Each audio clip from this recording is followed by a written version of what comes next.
Hi, it's Jackson Del Weaver. We're back again from Forecast 2012, talking with Blair Faulstich from Providence Equity Capital. He's the managing director.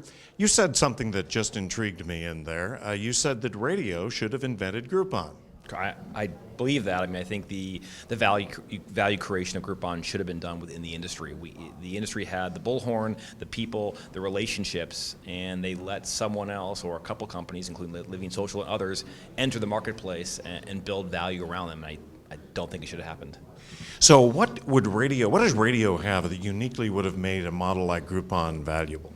Well, it could have scaled a lot quicker in my mind. They have the sales force with the relationship in the local community. They could have reached down and gone a little bit lower to some of the smaller advertisers, and they could have promoted it on air. The disc jockeys could be saying, hey, today go to my website and we're going to have a coupon for whatever, a haircut or wherever it's going to be.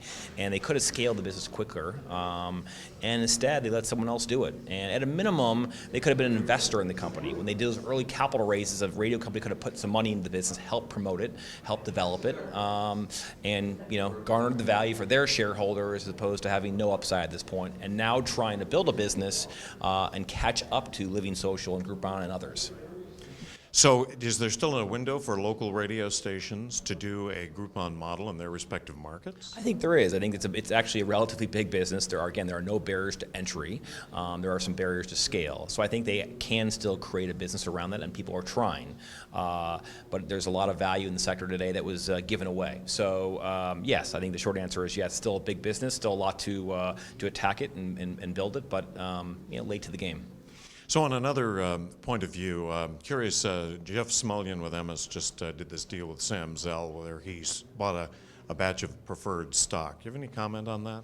Yeah, listen, Jeff, I think he made a good move. He put in an inexpensive holdco all-pick security to take out some prefers at a very deep discount, which clears out a majority of that security and helps build his business. He's going to ultimately have to take out the holdco pick as well because it's a 23% piece of paper, but now he's got the ability to go do that. So it's a big bet on Jeff's part, but I think it's a very wise call and will pay off for him and the shareholders.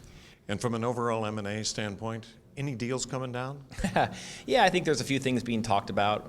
Most of what we're seeing these days is in some early stages, but yeah, you're going to see some more. But I think it's going to be a relatively quiet M&A environment. From a debt perspective, the markets are still kind of unstable, and from a macroeconomic perspective, the growth of radio is still very challenging. But there are deals in the works. I think you'll see some things announced in the next 3 to 6 months. I think the volume will be, however, relatively light compared to what we've seen historically.